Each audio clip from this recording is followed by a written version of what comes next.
사람마다 인생의 첫 번째는 늘 특별하다. 첫사랑, 첫 직장, 첫 월급. 그리고 내겐 그 모든 것 못지않게 오래 기억에 남는 첫 번째가 하나 더 있다. 바로 첫 휴대폰을 손에 넣던 순간이다. 요즘 젊은 세대에게 휴대폰은 그냥 태어나면서부터 늘 곁에 있던 물건처럼 느껴지겠지만 우리 세대에게는 전혀 달랐다. 휴대폰이란 건 단순히 연락을 주고받는 도구가 아니었다. 그것은 세상이 변하고 있다는 신호, 그리고 나 자신이 그 변화 속에 발을 들여놓았다는 상징 같은 것이었다. 휴대폰이 없던 시절을 기억하는 사람이라면 모두 한 번쯤 이런 풍경을 떠올릴 수 있을 것이다. 집 전화 옆에 노란색 메모지가 붙어 있고 누가 전화를 받으면 어머니 지금 안 계세요. 나중에 다시 전화 주세요 라는 메시지를 남기곤 했다. 길을 가다가 급한 연락이 필요할 땐 공중전화를 찾아야 했다. 주머니에 늘 100원짜리 동전 몇 개, 혹은 삐삐 번호를 찍기 위한 카드 하나쯤은 가지고 다녔다. 지금 생각하면 참 불편했을 텐데 그때는 그게 당연했다. 내가 처음 휴대폰을 갖게 된 건 90년대 후반이었다. 당시만 해도 휴대폰은 있으면 편리한 물건이 아니라 거의 있으면 괜히 있어 보이는 물건이었다. 지금 말로 하면 완전히 부의 상징이었다. 회사에 다니던 어느 날 팀장님이 회의 도중 책상 위에 큼직한 휴대폰을 툭 올려놓았다. 마치 나 이제 시대의 최첨단을 들고 다닌다는 무언의 과시였다. 그때 다들 눈이 휘둥그레졌고 회의 주제는 온데간데 없이 휴대폰 얘기로 바뀌었다. 저걸로 어디서든 전화가 된다던데, 배터리 하나로 몇 시간이나 쓸 수 있다던데, 요금이 얼마나 나오냐? 그때의 호기심과 부러움은 이루 말할 수 없었다. 나도 모르게 언젠간 나도 저걸 꼭 가져야지라는 생각이 마음속 깊은 곳에 자리 잡았다. 첫 월급을 모으고 또 모아 결국 내 손에 들어온 것은 지금 기준으로 보면 거대한 벽돌 같은 휴대폰이었다. 두툼한 몸체, 길게 뽑아야 통화가 가능했던 은색 안테나, 그리고 무겁게 달랑거리던 배터리 팩. 요즘 스마트폰은 한 손에 쏙 들어오지만 그 시절 휴대폰은 양손으로 받쳐들어야 안정감이 있었다. 하지만 그 묵직함조차 내겐 자랑거리였다. 버스에 앉아 몰래 가방에서 꺼내들면 옆자리 사람들이 흘깃흘깃 쳐다봤다. 마치 내가 무슨 대단한 사람이라도 된 것 같은 기분이 들었다. 그날만큼은 내가 대통령 경호실장이라도 된 듯 세상이 달라 보였다. 첫 통화를 하던 순간도 잊지 못한다. 당시 집에 전화를 걸었는데 수화기 너머로 들려오는 어머니의 목소리가 왜 그렇게 생생하게 들리던지 마치 집에 있는 것 같고 동시에 집과 멀리 떨어져 있는 것 같기도 했다. 어머니는 전화를 받자마자 말씀하셨다. 야, 너 어디서 전화하냐? 엄마, 나 지금 길에서 걸고 있어. 내 휴대폰으로. 잠시 정적이 흐른 뒤 어머니의 반응은 이랬다. 이 세상에 참 별일도 다 있네. 세상 좋아졌다더니 진짜구나. 그 한마디가 내게는 세상이 바뀌고 있다는 공식 선언 같았다. 휴대폰을 처음 산 날 이후 나는 조금씩 주변에서 다른 시선으로 불렸다. 회사 동료들은 점심시간마다 야, 너 그거 한 번만 써보자 하면서 번갈아가며 전화기를 들었다. 친구들은 너 이제 우리 중에서 제일 잘 나가는 사람이라며 부러움 반 농담 반으로 말했다. 물론 불편한 점도 있었다. 무겁고 배터리도 금방 닳았다. 요금 고지서를 받아들 때마다 식은땀이 나곤 했다. 그럼에도 불구하고 나는 그 휴대폰을 들고 다니는 것만으로도 세상을 한 발 앞서 나가는 기분이 들었다. 내 첫 휴대폰은 단순히 통신기기가 아니었다. 그것은 시대가 변하고 있다는 증거, 그리고 내가 그 변화의 첫 줄에 서 있다는 느낌을 주던 물건이었다. 지금은 손바닥보다 작은 스마트폰 하나로 세상 모든 걸 할 수 있는 시대가 되었지만 그 시절 벽돌폰을 처음 들었을 때의 두근거림은 지금의 최신 기기에서는 느낄 수 없는 감정이다. 휴대폰을 처음 가졌을 때는 솔직히 통화만으로도 충분히 신기했다. 하지만 어느 날 동료가 내게 물었다. 너 문자 써봤어? 나는 어리둥절했다. 문자? 그게 뭐야? 야, 이거 글자 보내는 거야. 편지 같은 거. 그 순간 눈이 번쩍 뜨였다. 전화를 직접 걸지 않아도 내 마음을 상대에게 글자로 보낼 수 있다니. 그건 거의 과학의 기적이었다. 첫 문자를 보낼 때는 손이 덜덜 떨렸다. 숫자 버튼을 여러 번 눌러가며 히읗, 아, 니은 겨우겨우 한 글자씩 찍어내던 시절. 요즘 젊은 세대는 단번에 키읔 세 글자를 입력하지만 그땐 키읔을 찍으려면 버튼을 4-5번씩 눌러야 했다. 그래서 문자 한 줄 쓰는데 땀이 삐질삐질 날 정도였다. 그 첫 문자의 내용은 이랬다. 엄마 저녁 먹었어? 단 4글자. 그런데 전송 버튼을 누르는 순간 마치 러브레터라도 보낸 듯 심장이 두근거렸다. 엄마의 답장은 단순했다. 먹었다. 너는? 그 짧은 대화가 왜 그렇게 감격스러웠는지 모른다. 지금은 카톡으로 사진, 동영상, 이모티콘까지 주고받지만 그땐 4-5글자의 왕래만으로도 세상이 풍성해졌다. 하지만 즐거움은 오래가지 않았다.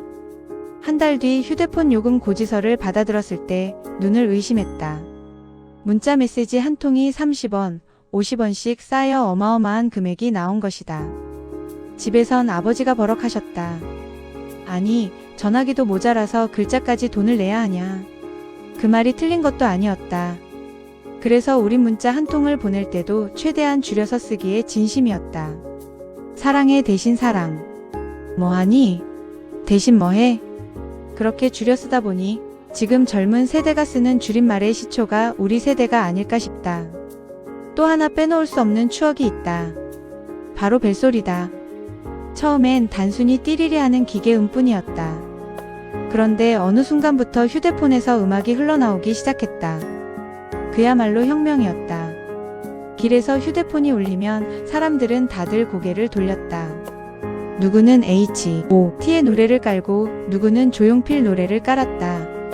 심지어 어떤 친구는 삐리빠빠 같은 이상한 효과음을 넣어 전화가 올 때마다 옆에서 웃음바다가 되곤 했다. 나도 유행에 뒤처질 수 없었다. 그래서 당당히 내 휴대폰에 신승훈의 보이지 않는 사랑을 깔았다. 버스 안에서 전화가 오면 사람들의 시선이 한 번에 쏠렸다.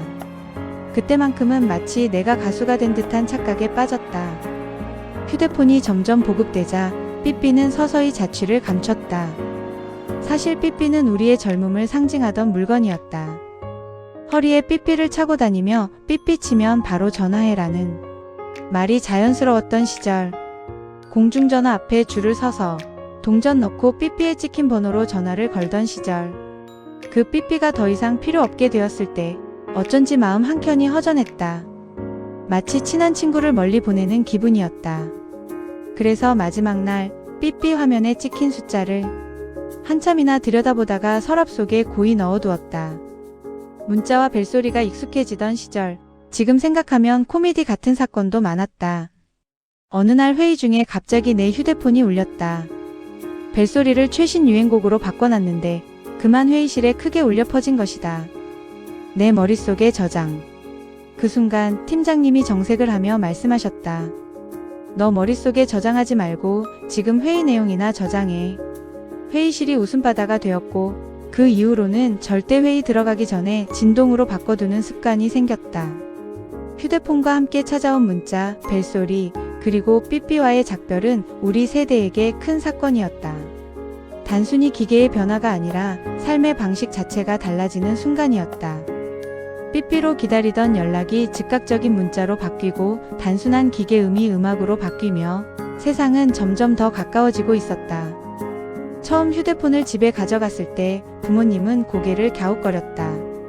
아니, 집에도 전화기가 있는데 이걸 또 왜 들고 다니냐? 특히 아버지는 회의적이셨다. 이거 다 상술이야. 괜히 돈만 더 쓰게 하는 거지. 하지만 시간이 지날수록 상황은 달라졌다. 회사 일이 늦어져 집에 전화를 못할 때 잠깐 걸어 나와서 휴대폰으로 엄마, 오늘 늦어라고 전하면 부모님은 한결 안심하셨다. 특히 엄마는 예전 같으면 걱정돼서 문 앞에 서성이곤 했는데 이제는 내가 전화해주니까 맘이 놓인다 하셨다. 그 작은 기계 하나가 부모님 마음의 빈자리를 메워주고 있었던 것이다. 휴대폰은 친구 관계에도 큰 변화를 가져왔다. 예전엔 약속을 잡으면 무조건 약속 장소와 시간을 딱 정해두어야 했다. 늦으면 그냥 하염없이 기다리는 수밖에 없었다.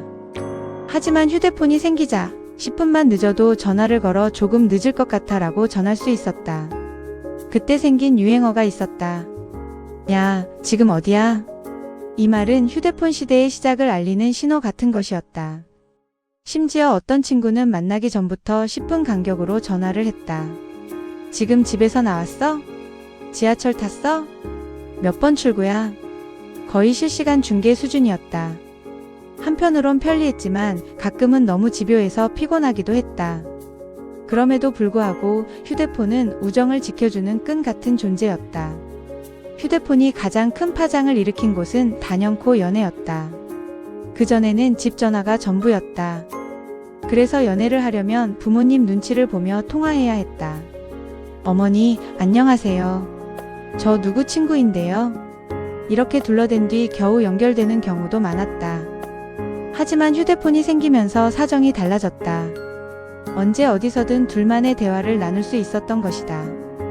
심장이 두근거리는 순간, 작은 휴대폰을 꼭 쥐고 귓가에 대던 그 설렘은 아직도 생생하다. 그런데 편리함은 때로 문제를 낳았다. 어느 날 여자친구에게 전화를 했는데 받지 않았다. 예전 같으면 집에 없구나 하고 넘어갔을 텐데 휴대폰 시대에는 생각이 달랐다. 왜 전화를 안 받아? 일부러 피하는 거 아냐? 별것 아닌 상황에서도 괜히 의심과 오해가 생기곤 했다. 또 문자 메시지가 큰 사건을 만들기도 했다. 당시에는 단체 메시지를 보내는 기능이 없어서 같은 내용을 여러 명에게 일일이 보냈다. 그런데 한 번은 여자친구에게 보낼 오늘 잘자 꿈에서 보자라는 문자를 실수로 친구에게 보낸 적이 있었다. 다음날 친구가 대놓고 놀렸다. 야, 어제 내 꿈에 내가 나왔다며? 로맨틱하더라. 그 사건 덕분에 한동안 별명이 꿈돌이였다. 연애 전화가 잦아지자 부모님의 눈초리가 달라졌다. 특히 아버지는 곱지 않은 시선으로 말씀하셨다. 엄마는 한술 더 떠서 전화기랑 결혼하겠다 하시며 잔소리를 퍼부으셨다.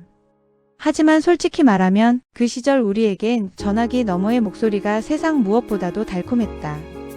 그래서 잔소리를 들으면서도 몰래 이불 속에서 귓속말을 이어갔다.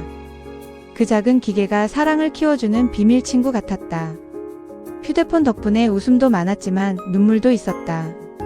연락이 끊기면 마음이 불안해졌고 답장이 늦으면 별의별 상상을 다 했다. 지금 보면 웃기지만 그땐 정말 심각했다.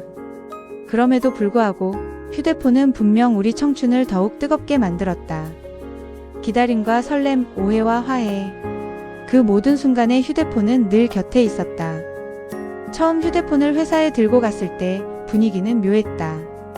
저게 뭔데 자꾸 울리지? 상사들은 신기한 듯 바라보면서도 못마땅해 했다. 회의 중에 갑자기 따르릉 소리가 울리면 모두의 시선이 내 주머니로 쏠렸다. 특히 부장님은 불호령을 내리셨다.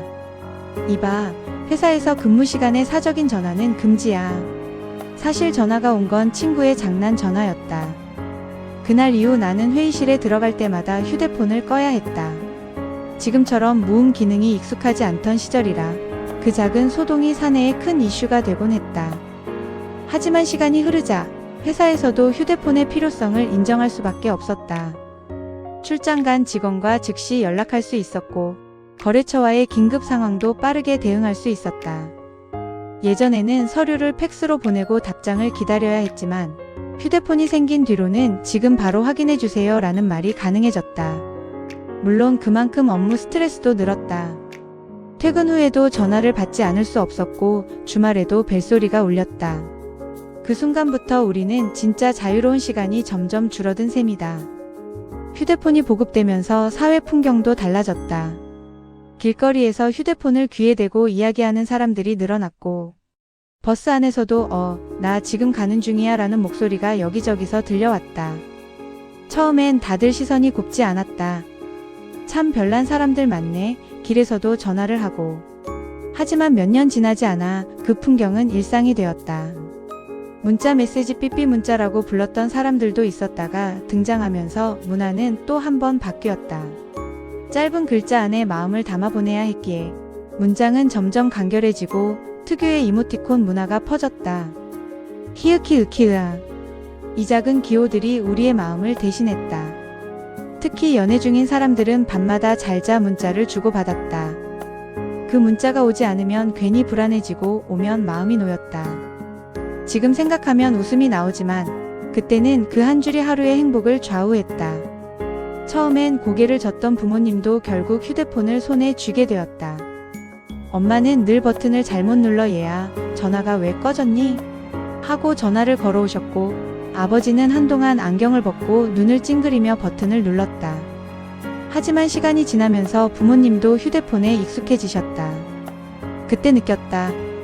휴대폰은 단순한 기계가 아니라 세대를 잇는 달이라는 것을. 이제는 스마트폰이 생활의 중심이 된 세상. 어디서든 인터넷을 하고 사진을 찍고 영상까지 본다. 예전에 삐삐와 흑백 화면의 작은 휴대폰을 떠올리면 그 격세지감이 참 크다. 하지만 그 시절만의 특별함도 있다. 전화가 올 때마다 설레고 문자를 기다리며 애태우던 그 감정. 버튼을 꾹꾹 누르던 촉감과 안테나를 뽑아들고 신호가 잡히길 바라던 긴장감. 그 모든 것이 우리 청춘의 한 페이지로 남아있다. 이 이야기를 듣는 우리 세대는 다들 고개를 끄덕일 것이다. 맞아, 그랬지. 나도 그랬어. 바로 그 공감이 우리를 웃게 하고 또 가끔은 눈시울을 붉히게 만든다.